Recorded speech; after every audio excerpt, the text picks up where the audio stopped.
So I had this idea, and honestly the reason is pretty simple. It solves a problem that I have. I'm a developer, and at some point every developer wants a portfolio website.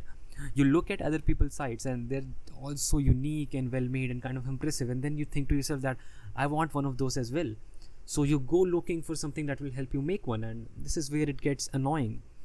So usually when I think that I've had an original idea, I Google it and immediately find out that somebody has already built it, and they've built it 3 years ago, the same idea that I thought of right now.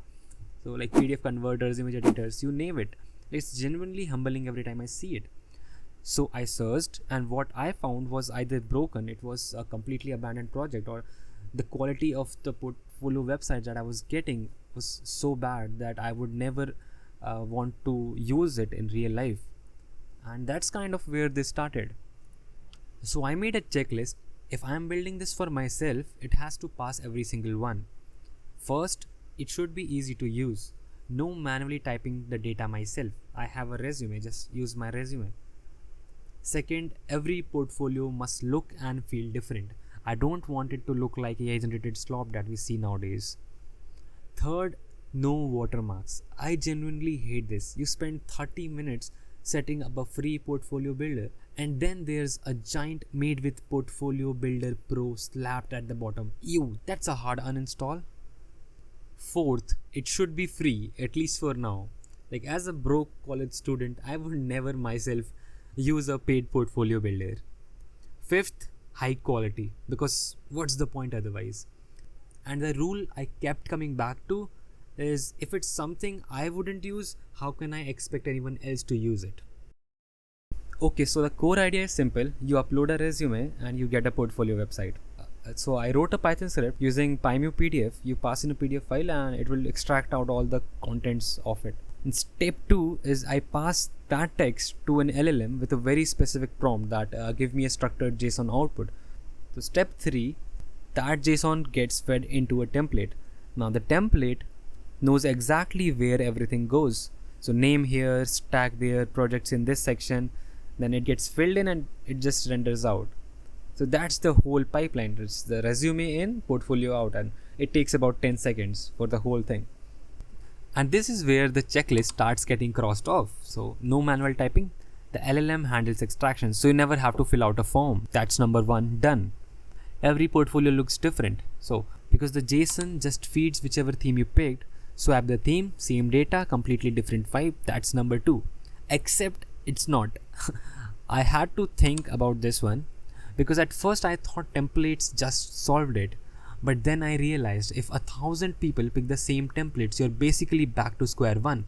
So I added a customization tab. Colors, fonts, images, even some animations. You take the same template and make it look however you like. No watermarks, I already ranted about this, it's not happening. Number 3 crossed off. Free, that's also crossed off. And high quality, that's one you actually have to earn. Getting a clean structured JSON out of a messy PDF resume isn't magic. It's prompt engineering, edge cases, weird layouts, missing fields. That's where most of the real work lived. So I brought Adarsh, my designer friend, and we actually planned this properly. He designed every theme, every landing page, every detail, and I brought it to life with code. 3 to 4 weeks of actually giving a damn about how it looks and feels. And at the end, we get this. It's folio.tech. This is the landing page of the website. You come here and sign up. Once done that, you can pick up a username. I will pick any username. Then you get this. This is the dashboard. Simply drag and drop your resume here. It will take about 10 seconds to process everything, after which you will get a portfolio website ready to share. But let's say there's something that I want to remove or add from this. Well, then simply come on to the edit data tab and edit anything. It will get updated instantly.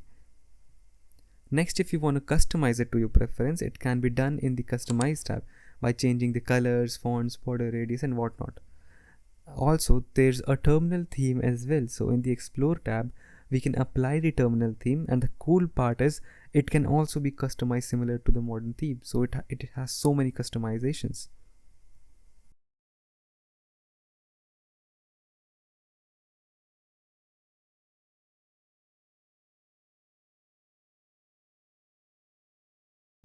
I'm planning to add a lot more themes to the Explore page, like the OS style themes, the 3D themes, and a bunch of other things I'm too excited about to fully spoil here. And if you're watching this and you'd actually use something like this, drop it in the comments what you would add, what feels missing. I genuinely want to know. So it's folio.tech, link is in the description.